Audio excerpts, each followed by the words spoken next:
안녕하세요. 네, 안녕하세요, 의장님. 파이낸셜 뉴스의 송지연 기자라고 합니다. 역대 의장 중에서 가장 많은 기자간담회를 하셨다고 들었는데 그런가요?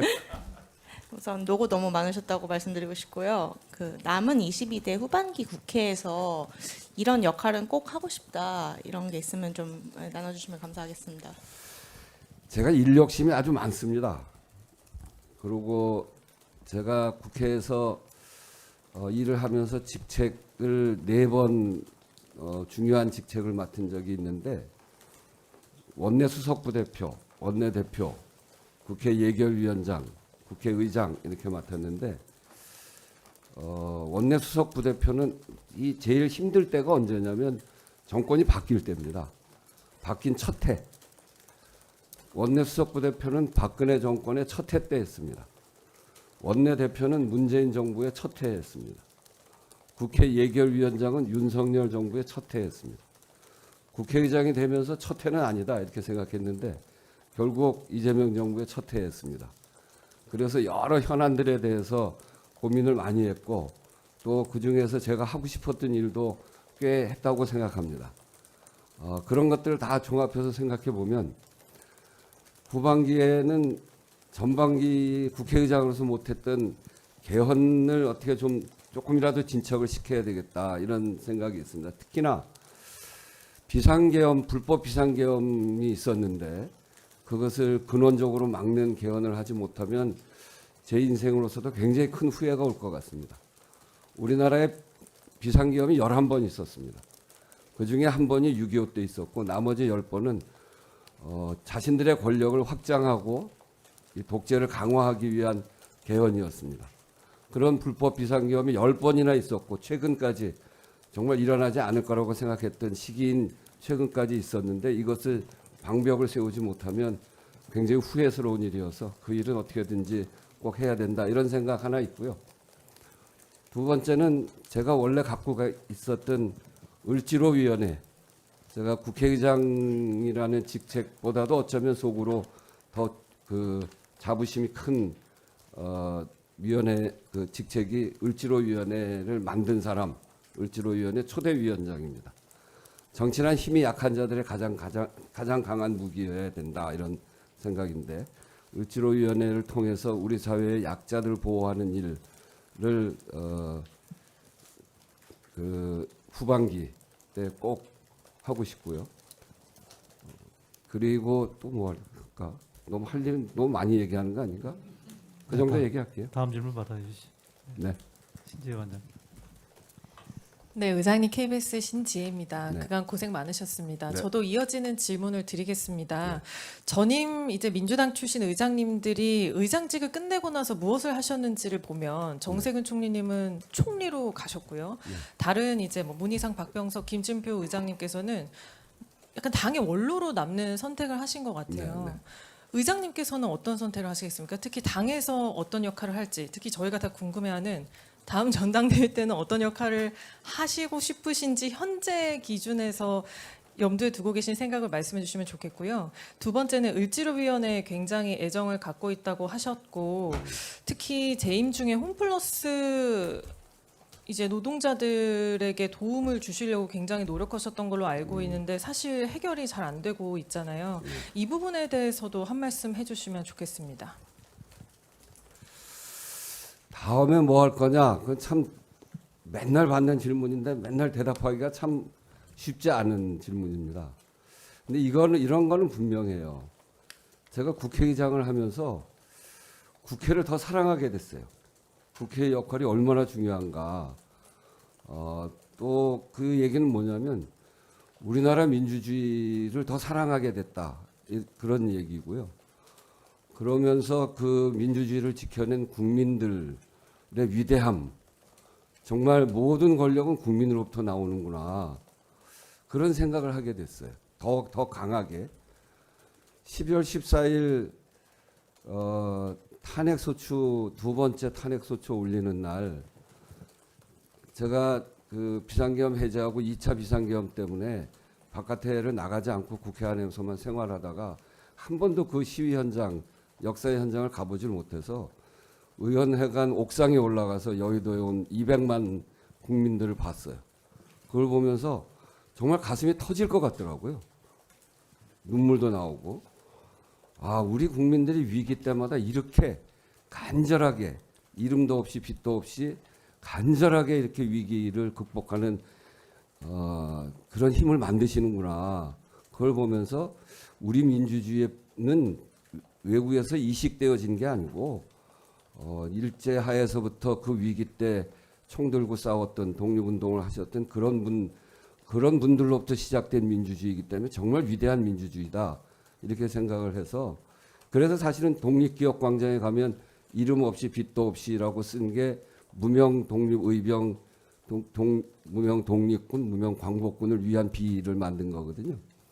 그렇듯이 정말 국민들을 사랑하게 됐고 그래서 뭘 하려고 하는가라기보다는 그렇게 그런 마음을 가지고 어디에 있든지 국민들에게 또 우리나라의 민주주의를 위해서 또 사회적 약자를 위해서 할 수 있는 일을 최선을 다하면서 지내겠다 이렇게 생각하고 있습니다.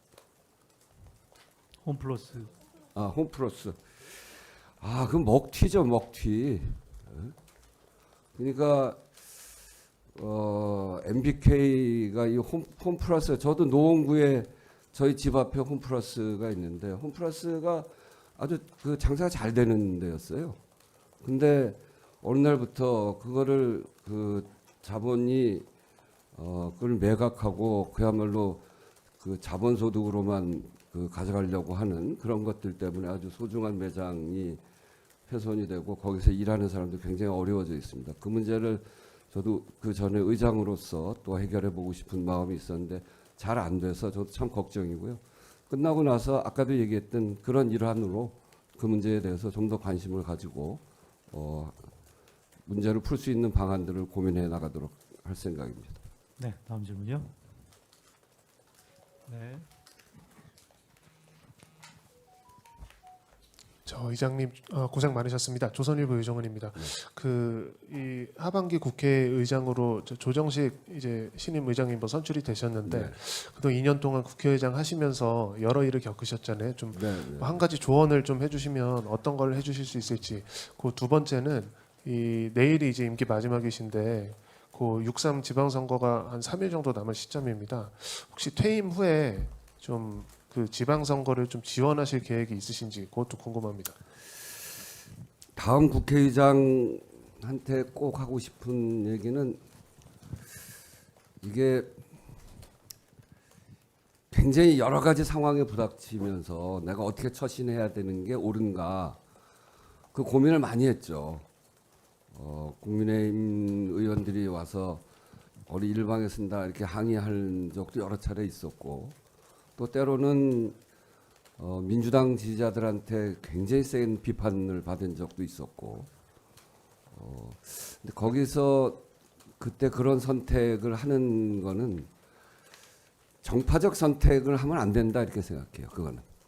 그런데 국민들에게 뭐가 이득이 되는가 국민들 또 민주주의에 뭐가 이득이 되는가 국회의장이 해야 될 역할은 우리가 국회의원 선서에도 들어가 있지만 헌법을 준수하고 이거 아닙니까? 헌법 정신을 지키는데 국회의장이 어떻게 해야 되는가? 거기에는 국민과 또 국민의 삶, 민생 이런 것들이라고 생각해요. 그런 관점에서 이 문제 이런 민주주의에 대한 확고한 신념 안에서 조정식 그 의장 후보가 그렇게 해오신 분이어서 그렇게 해나갈 거라고 생각하는데 그런데 굉장히 그게 쉽지 않더라.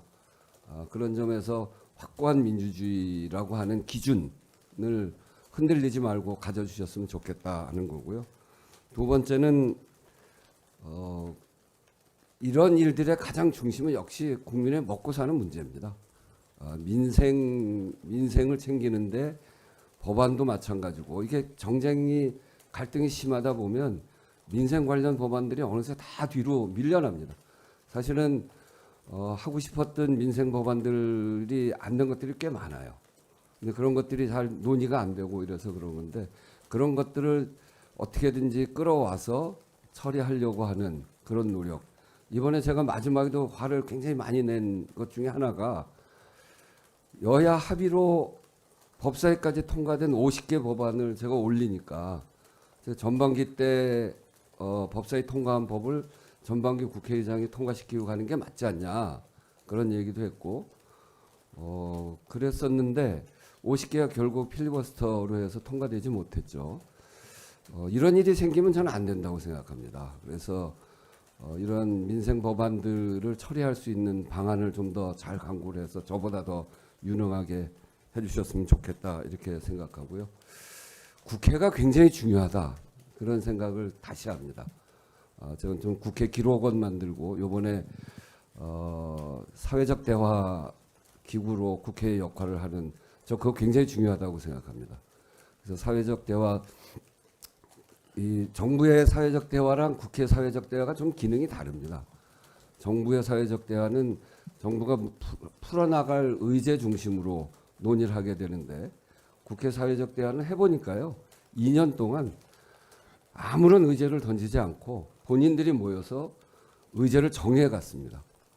많이 만났고 그 뭐 비상계엄하고 탄핵하고 이런 과정에도 거의 매주 빠지지 않고 모여서 이야기했고 그래서 경총 상위 중기중앙회 한국노총 민주노총의 담당자들 사이에서 서로 간의 이해도가 굉장히 높아졌습니다.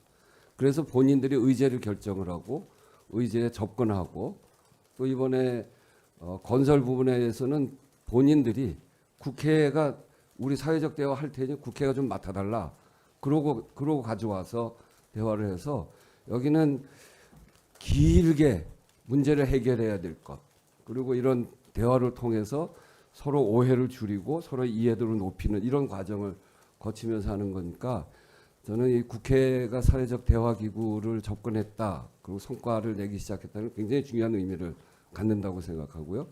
그것을 반드시 법안을 잘 통과시키고 고1 그걸 좀 더 잘 이어가 주셨으면 좋겠다. 그리고 국회 해보니까 국회의 각 기관들 입법조사처, 그 예산정책처, 도서관이 갖고 있는 기능, 기록원 새로 만들어지고 미래연구원도 됐습니다만 국회의 기능이 제가 보기에는 정말 베스트입니다. 제가 필요한 일들을 주문하고 거기에서 의견서 가져오고 그러는 걸 보면 제가 이번 개헌하는 과정에 굉장히 많은 헌법에 적혀져 있지 않은 그런 문제들을 해석을 했잖아요.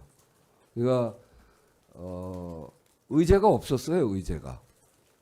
그러니까 계엄 해제를 해야 되는데 계엄 해제한 쪽에서 국회로 통고하게 되어 있는데 통고를 안 했어요.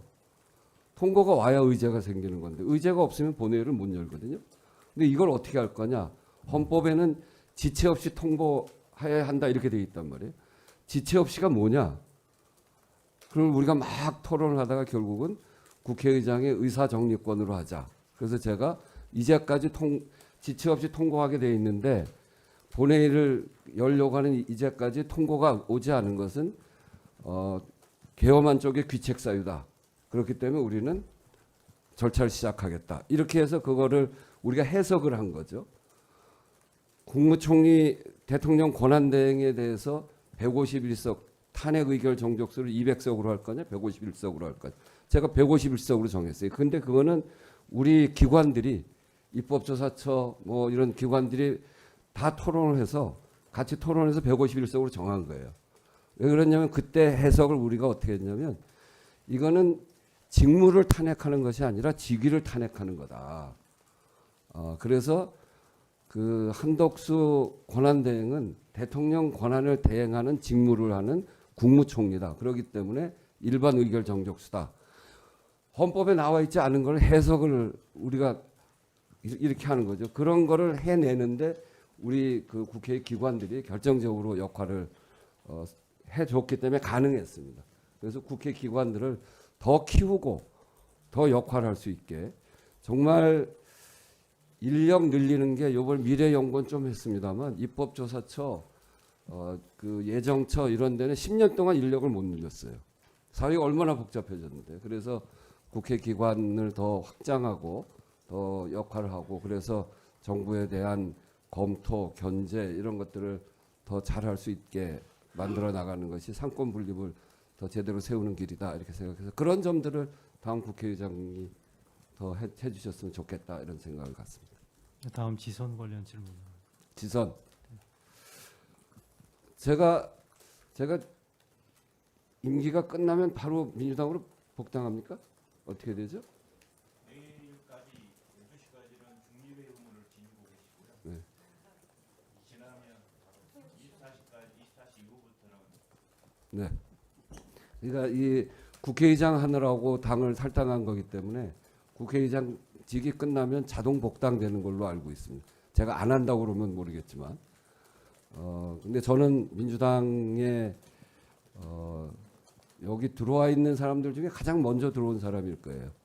평민당 때 이해찬, 임채정 이런 분들의 실무를 도와서 김대중 당시 그 양김 분열로 해서 책임을 지고 이성 후퇴하는 김대중 구하자 이러고 평민당에 88년에 재야 입당한 사람이니까 가장 오래된 사람 중에 한 사람이고 그 길을 정말 민주당을 민주당답게 그렇게 만들려고 노력해왔던 사람이고 민주당의 역할이 굉장히 중요하다고 생각하는 사람입니다. 그러니까 복당 안 할 리는 없고요. 복당할 텐데 그러면 당원으로서의 필요한 역할은 해야 되겠죠. 네, 다음 질문 받겠습니다. 네.